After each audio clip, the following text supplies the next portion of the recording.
salaamaaleykum suñu mbokk internet yi ñoo ngi leen di nuyu tey seen rédaction bu Sen TV point info dafa sees si Doudou Ndiaye Mbengue mu nekk artiste boo xamante ne artiste national la et international mu nekk koo xamante ne ñëpp a ko xam ñu gëj ko gis moo tax ñu sees si ko waxtaan ak moom monsieur Mbengue nuyu nañ la.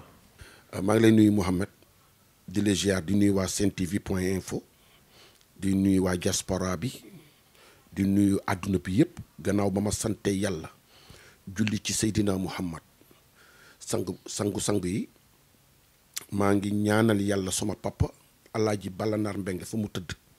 yàlla na ko gënal fi mu jóge moom ak sama ñoom pap Maako ma Mbengue Amar Seck Mbengue Cheikh Mbengue Alaaji Mour ko ma Mbengue sama bàjjan Asu Mbengue sama bàjjan Fatou Mbaye Mbengue ak sama maam yi ci biir suuf ñoom ñëpp maa ngi leen di ñaanal yàlla na yàlla oyofal suuf seen kaw sama yaay ajaratu Njengi Njaay yàlla guddal fanam te wéral cëram bàyyi ko sunu kanam lu bare bari di sant yàlla nag di gërëm yàlla bu baax di sant Serigne Touba mi nga xam ni mooy sama wasila di sant sama Serigne Chey bu Mbakke xayratu Mbakke balla ay sa ibnu Xaadimu Rasul. waaw Doudou Ndiaye Mbengue yow artiste bu mag nga ñëpp xam la kenn dëggatul sa benn yëngu-yëngu xanaa da nga bàyyi musique wala dafa am si loo nekk bëggoon nit ñi xam ko. waaw Mouhamed yàlla dafa def Doudou Ndiaye Mbengue ci way la juddu way bi ma koy def maa ngi am 14 ans ak orchestre bu ñuy wax Takarnase. de passage maa ngi nuyu sama mag yi ma fa nekkaloon samay ndijaay samay papa di ci jiital Cheikh Tidiane Ndour ñoom bari ñoom Fahardo ñoom Ringo Ndiaye ñoom Ismaïla Ndiaye di la wax ni la man mënuma bàyyi way mënuma def dara lu dul way lu ma am fu ma dem ci kàttanu yàlla waaye ma fa yóbbu ak tëgg sabar ndax bu leen fàtte ni du Ndiaye Rose lan ma tuddee donc Doudou Ndiaye Mbengue dafa nàmp way nàmp tëgg dafa fekk ni dafa am ci yu ma nekkoon bu ci yàlla àndee defe naa ni CD bi pare na ba pare maa ngi ko enregistré studio Lamp mais dafa tombé mbas mi ñëw moo tax ma arrêté woon ko waaye li ma ci waroon def lépp def naa ko ba pare bu ci yàlla ak yonent bi ak Sëriñ Tuubaa ndee bu ci kanamee tuuti rek léegi ñëpp dinañ déggat Doudou Ndiaye Mbengue ci diaspora bi ci àdduna bi yëpp incha allahu rabbi Mouhamed. gisoo ne toog bi nga toog dafa yàgg. waaw Mouhamed xam nga toog bi dara waralu ko lu dul dama nekkoon ci politique bi te ku ne xam ne politique dafa fiir donc may ànd ak son excellence président de la république di ko wayal fu mu dem ma topp ko donc ba dem nag ba politique bi xaw maa nangu waaye taxul ma bàyyi samay activité ndax ku ne xam na ni bàyyi moon activités yi ndax président ma sa dem damay way donc xëy na dama gëj a génnee produit le temps que tamit sama tante Ndeye Mary Ndiaye Gawlo ak Aji Soda Thioune dan maa xawoon découragé tuuti parce que ñoom ñaar noo ma daan awu yàlla mi dara tëwul sama tante Ndeye Mary ci diggante bi yàlla jël ko yàggul tuuti Aji Soda Thioune yàlla jël ko doomu Ndey Ngom Bambilor donc te ñooñu noo ma daan aw ma dem nag mujj gi ba dama xawoon découragé tuuti mais nag Doudou Ndiaye Mbengue ñëwaat na incha allahu rabbi li may wax ni nag bu ci yàlla ak yonent bi ak seexul xaddim mi ma yaakaar àndee incha allahu rabbi léegi ngeen dégg CD bu bees bu Doudou Ndiaye Mbengue boo xamee ni maa ngi ci delloo njukkal Youssou Ndour CD bi maa ngi ko tuddee You l'Africain donc dama ko ci delloo njukkal parce que ku ne xam na ni tey fu musique yegg tey fu bari gannaaw yàlla ak yonent bi moom ci la bokk en tout cas daal Mohamed na ma nit ñi xaar te xam ni Doudou Ndiaye Mbengue dina ñëwaat ci kaw chaîne bi ba mu saf sap incha allahu rabbi ci kattanu yàlla. mais yow gisoo ne politique boobu nga boole ci sa carrière est-ce que bokkul ci li nga xamante moo la gën a yéexal quoi. waaw xam nga mooy li ma la wax rek xam nga aussi boo ànd ak son excellence président Macky Sall des fois nga am programme fii nit engagé la mu leer ni le président Macky Sall day tukki te comme man damay passeport diplomate damay dem ànd ak moom bàyyi fi programme bi parce que borom kër laa te li ma yaakaar bari nañu te leer na ma ni bu ma génnee dem ànd ak moom xëy na la may am foofu mooy ëpp li may am fii moo tax may génn des fois di fi bàyyi programme yi mais de toute façon li leer ba leer mooy ñoom ñaar ñëpp lay boole dinaa boole programme bi dinaa boole ak sama orchestre parce que du Ndiaye Mbengue ku ne xam na ni am na orchestre bu tudd Rijal groupe donc Rijal bi membre yi ci nekk sax ñu ci bëri peut-être tukki nañu mais Sénégal fii y a des requins yoo xam ne heure boo leen soxlaa heure foo am programme boo leen wooyu nu ñëw wuy si la en tout cas gëw ma ni sax retard la dama gëm ni destin la lu yàlla tudd sama relation la ak sama diggante ak président la donc loolu moo taxoon Mohamed ma nekk ci jusqu'à présent di ko jàppale ndax ku nekk xam na ni ku la feesloo moo la yàppaloo te ku ne xam na suma relation ak moom ndax nit boo demee ba ni tëf doom tuddee ko sa diggante ak moom sori na loolu moo taxoon ma nekk ci ak moom te tànk mi ngi ciy nekk ci kattanu yàlla manqué ak moom incha allah te dama ñaan yàlla aussi mu ciy ne président de la république bari na ñu koy wax ne amul kóllëre te yow contraire bi nga wax nan nga jàngatee loolu waaw man gëw ma loolu man yàlla rek a taxaw samay mbagg ba fii may wax ak yow ci tabaski gii nu dëtmal yónnee na ma lu bari lu ma dimbalee samay mbokk ndax ku ne xam na ni man duma waxal nit lu amul président Macky Sall nit ñuy wax ni amul ngor ñooñu ñoom la engagé mais man gëm naa ni yàlla sàkkul ku ko gën barke Muhammadu Rasulullahi xam naa nag ñu bëri dinañ ni du Ndiaye Mbengue day wax rek parce que ngor ni mais man xam naa ni gëj nañu gisee waaye taxul mu bàyyi ma lu mu am lu muy séddale lu muy def lu ne mi ngi ma ciy boole ci kattanu yàlla ma ciy dimbali aussi samay mbokk ndax man du Ndiaye Mbengue dama am gannaaw dama am benn mouvement boo xamee ne mi ngi tudd M2Y mouvement boobu mooy ànd dooleel président Macky Sall mouvement bi mat nañu presque 87 personnes ëppoon na ko sax mais ñu ci bari dañuy dem ba dañuy décourager xëy na di xam nga ñu ci bari mouvement yi dañuy bëgg nga leen di jox toujours te àdduna demeewul noonu sama jabar sax moo ni ma du Ndiaye man ko naa min ma il faut que mouvement bi nga wàññi parce que chaque samedi nga réunion te boo réunion yee ñoom ñëpp yaa leen di jox paas dama jëndoon benn car boo xamee ni bu nu paree réunion moo leen di déposer bu déposer ñii jël taxi ñii ma jox leen paas nu dem parce que dafa xawoon na diis ci man lool ba mujj gi sax siège bi ma yoroon aussi daan ko fay fii ci bopp dama ko mujjoon a arrêté parce que dem naa aussi franchement parler ba amatuma woon lu ma ko fayee kenn moo ma ci daan jàppale muy Assane Gueye laay ak Mora Cissé donc bi ma demee aussi ba jamono xaw a naqari donc dama ko mujjoon arrêté mais dama lay wax ni la du Ndiaye Mbengue ak famem ak képp kuy fansam ak képp koo xam ne mi ngi ànd ak moom toujours ñu ngi sama gannaaw ci jàppale bi may jàppale président de la république parce que boroomi mbokk la boroomi njaboot la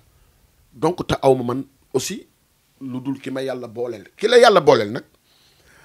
kenn la muy président Macky Sall donc lu mu ne dama ciy nekk lu mu nekkul man du Ndiaye Mbengue nekkuma ci franchement parler ku gis tabaski gi sama kër yaay HLM 5 dafay fees dell mais damay sant yàlla sama kër yii fii nga ñëw tey muy Mista maa ko moom bu ci karamee tuuti fii ba fi xaj te ñëpp ñëwunu lu dul ut ndimbal te ndimbal gi gannaaw yàlla ak yonent bi yaakaarawuma ko lu dul ci président Macky Sall ak ñi mu jaboote am na nag ku ci mel ni ñoom Boun Abdallah Dionne vraiment dañ may jàppale ku ci mel ni Amadou Ba mais am na ci ñoo xamee ni ñu ci bari ñoo xamee ni wax dëgg yàlla li leen président jox ci seen bopp lañ ko yemale quoi jàppale wuñu kenn dimbali wuñu kenn te président sasu leen loolu jiwu leen loolu yi parce que du toujours nga mën a gis président mais am na ci ñoo xamee ni jox na leen ay ndombal tànk ñooñu noo war ubbi seen téléphone yi di dimbali doomu aadama yi nga xam ni benn bés la mais bés bu diis la bés bu bari yaakaar la. bés la boo xamee ni lu ci waay am rek doyul. parce que ñi la ci yaakaar dafa bari. man nag yàlla lay sant ak yonent bi ak Serigne Touba ak suma liggéey ak suma barke baay. ba nga xamee ni sama mbokk yi daal lépp lu ma ci mën ak ñi may yaakaar dinaa ko ci def ci kattanu yàlla. Doudou Ndiaye kañ nga gëj a gis président. président bi ma ko gëjee gis avant mbas mi la yàggul parce que aussi logiquement mënuma ànd ak président Macky Sall te du ma ko gis mais nit loo gis nag day am sutura. man damay jékki-jékki rek sama téléphone sonné muy colonel wala muy keneen ni ma Doudou Ndiaye Mbengue mi ni ma président soxla na la ah ma ne ko ban heure min ma telle heure mais yow rek ma dox ndànk jël sama oto daal di dem mu dimbali lim ma war a dimbali ma génn ndànk dem sama yoon mais xam nga Sénégal dañu bëgg lépp looy def rek nga wax ko xam président aussi ni ma ko daan gisee au début nuy nekk presque chaque jour que Dieu fait ci siège ba boobu nekkagul président loolu je sais que mënul ne xam naa ni mënut a ne waaye nag wax dëgg yàlla moom ak jabaram bàyyiwul ma waaw heure bu ma bëggee gis soxnaam maa ngi jaar ci madame Mbengue jabaram temps yi rek la ma woo téléphone bi sama yaay feebaree mu yónni ko xaalis bu bari daal di yónni madame Mbengue mu ñëw seet sama yaay ma Doudou Ndiaye dégg naa sa yaay dafa feebar man ko dafa feebar min ma baax na daal di yónni madame Mbengue daal di dimbali sama yaay ba sama yaay tubaat fa kàlla mi ngi nii xam nga loolu mooy sax nit bëggoo lu dul du xaalis bi affaire bi du xaalis affaire bi sax la di ànd ak nit ba dara nekkul dara bu nekkee dara mu lay fàttaliku sant yàlla la bokk man de maa ngi sant wax dëgg yàlla merewu ma jabaram waaw bàyyiwu ma benn yoon waaw ban jàngat nga am si entourage yu président Macky Sall junju nga sa biir wax nee nga am na ñoo xamante da leen koy jox mais si seen bopp rek lañ koy yamale te gis nañ ni réew mi doy na waar entourage président Macky Sall sutura bi bariwul saagante bi bari na yuuxu bi bari na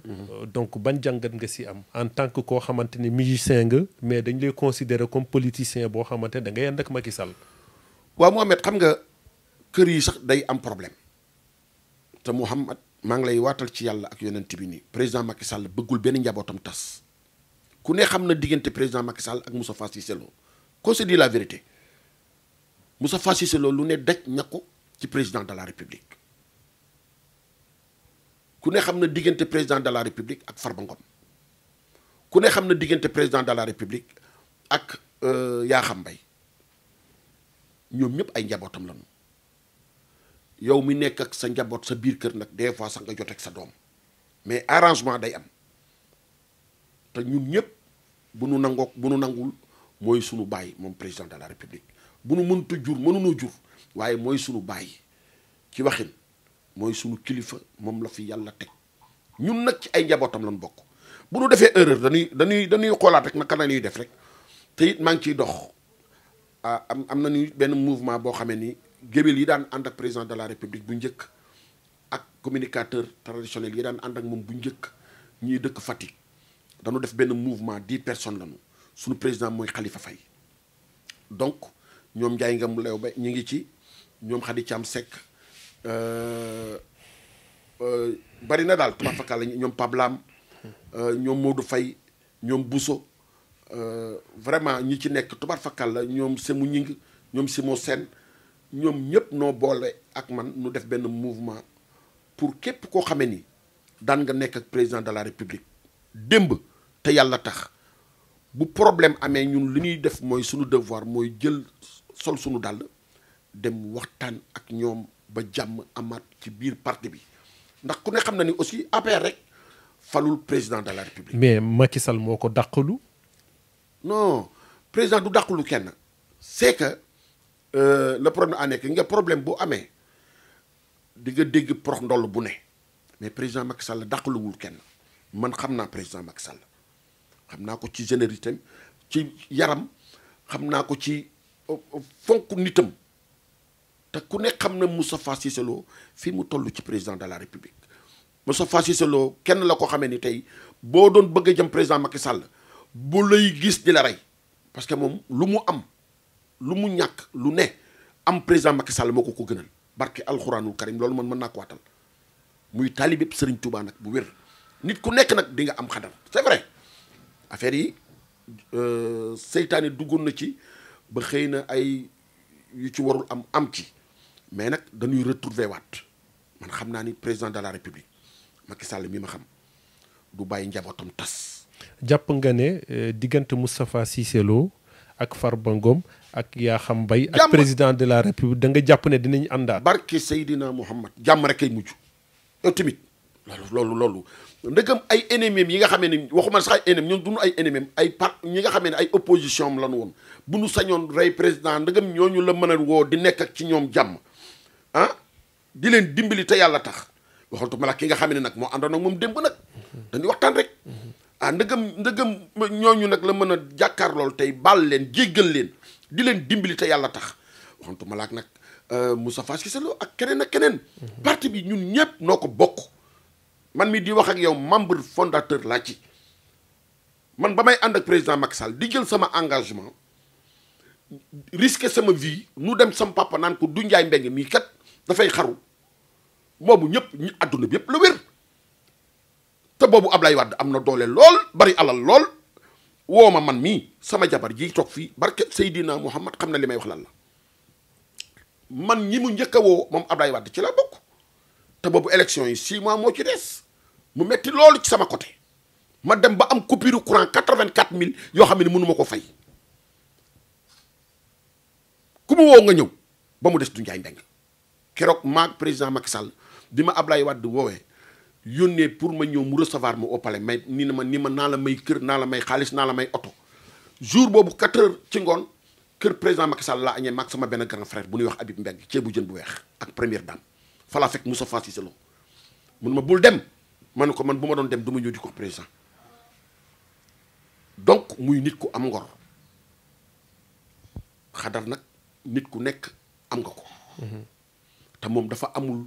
réserve ci digganteem ak président Macky Sall bu sañoon ak fi mu toll moom rek mooy jege président man xam naa Moustapha Cissé Lo loolu yëpp affaire u seytaane la rek bon nuy ñaan yàlla aussi yàlla na ko yàlla saafara ba ñun ñi nga xamee ne ay njabootam la nu waat sësoon rëkk ci moom it nu bàyyi noog moom nag nan nu ci may nag xanaa dafa am ñu bugg a dugg seen diggante ak président Macky Sall. non ñi ci xam nga buur li naan buur ay daggenoo ay dañ ko se dire la vérité président amulul kenn xaar ma yàlla jotewul ak kenn xulawul ak kenn mais xam nga di nga bëgg lu neex nit ba boo taxawee ak moom yow sa wax rek nga koy wax doo ko wax sax waxu keneen doo ko sax fàttaliku wala nga koy wax sax diw président gën ngaa gis du Ndiaye Mbengue wala gën ngaa gis Moustapha Cissé Lo wala gën ngaa gis Mbaye Ndiaye wala gën ngaa gis ku ci mel ni Adja Ndeye Marème Badiane wala gën ngaa gis yooyu dafay am solo parce que ay Aline Badara Cissé ñooñu ñëpp ci ay nitu président Macky Sall lañu ay nitu démbam lañu man maa ko fekkee man am na ñoo xamee ni fu mu nekk ñi ñu ci bari ñu ko jege man xaw ma leen logiquement xaw ma leen mais nag seen sens la c'est-à-dire que xëy na. donc yow bu ma comprendre ni nga waxee dafay mel ni entourage bi taxaw bi ñu war a taxaw doxalin ni ñu war a doxalee dafay mel ni defuñu seen warugal ni mu waree quoi. waaw parce que am na ci ñoo xamee ni wax dëgg yàlla maa ngi ciy nuyu suma xarit suma frère ku ci mel ni Farba Ngom nit ku baax la man de du Ndiaye Mbengue mën naa ko seedeel. mais am na foo leen jaar parce que amoon na ay jamono dëgg naa ne da la doon baare. noo det baarewu ma man kenn mënu ma baare dafa fekk ni dafa am benn année nuy def anniversaire u parti bi 1 an fële King Fahd Palace yàlla mi dara tuwul kenn woowu ma sax kenn yëgalu ma ko xam nga loolu mooy erreur yow mi ci nekkoon ba dara dul dal waaw nu jekki-jekki rek di def benn affaire bëgg a woo ñeneen yow nu fàtte la du ci moom xëy na ña doon def classement bi noo juum waaye biñ ko defee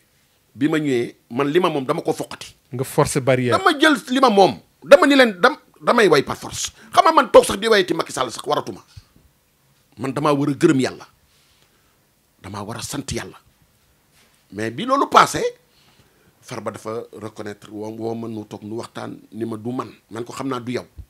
nit ñi nag journaliste yi noo bind ku ne wax na Farba day siis du Ndiaye déedéet Farba fu nu daje mu jox ma sama cër barke alxuraanul karim man ku ma joxul sama cër ma jël li ma moom parce que mënu ma ànd ak président Macky Sall jël sama risque ànd ak moom ba fii nekk ak moom ba dara dul dara ku ne naan du njaay mbéngi bi day xaru ku ne di ma woo man la ñëw ma moom lay àndal waaye Ablaye Wade ku ma woon ni la kay ma may la kër may la oto may la ay millions pour ma éviter la rek recevoir la rek demoo xam nga ni ko da nga am ngor te nga am coupure 84000 courant boo war a fay te mënoo ko fay keroog première dame moo ma may 200000 jour ba ñuy añ ceeb bi wax bi bu nu pare ci laa obligé dem fay sama coupure courant ba léegi tooguma ak Ablaye Wade barke Seexul Xaddim donc am na ci ñoo xamee ni ku ci mel ni Farba Ngom wax dëgg yàlla képp ku président daan àndal man xam naa ni yéene na la jàmm bëgg na it nga am jàmm ak président de la république waxuma ko pour neexal ko moom parce que man lii sama wërsëg àla kulli haal Farba mënu ma ko jox Macky Sall sax mënu ma ko jox xam nga kan moo ko joxe sunu borom mais yàlla mooy boole yàlla moo ma booleeg ñoom ma bëgg ñeneen ñi ci des yaa xam sama frère la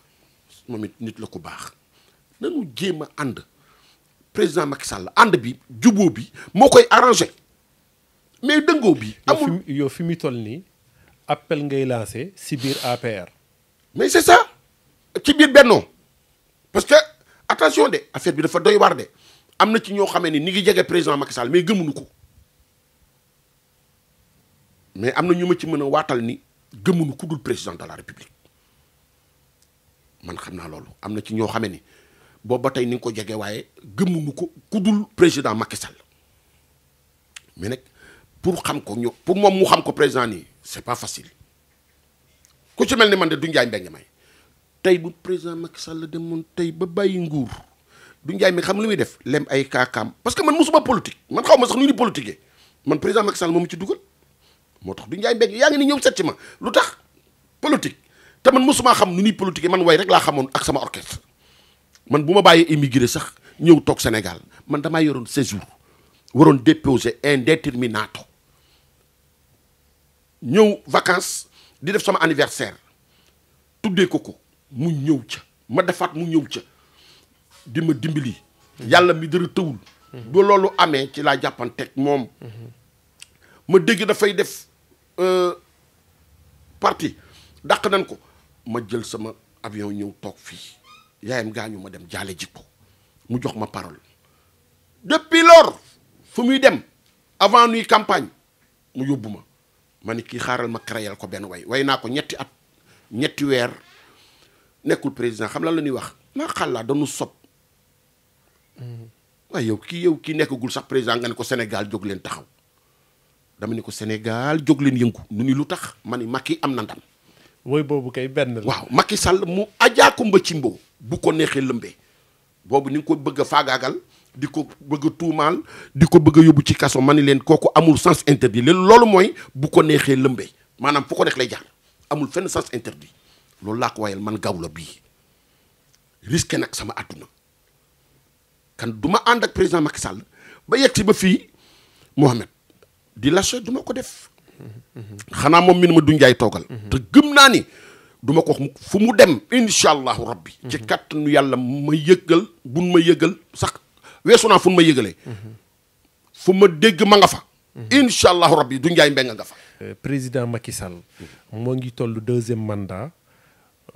mu ànd ak waa APR ànd ak waa Benno Bokk Yaakaar te wax ji bari coow ji bari lan nga yaakaar ne tey yow da nga koy xelal président Macky Sall solution mën a am nga xamante moom li muy bëgg mu mën ko am si njabootam. xam nga président Macky Sall bu ñu ko bëggee jàppale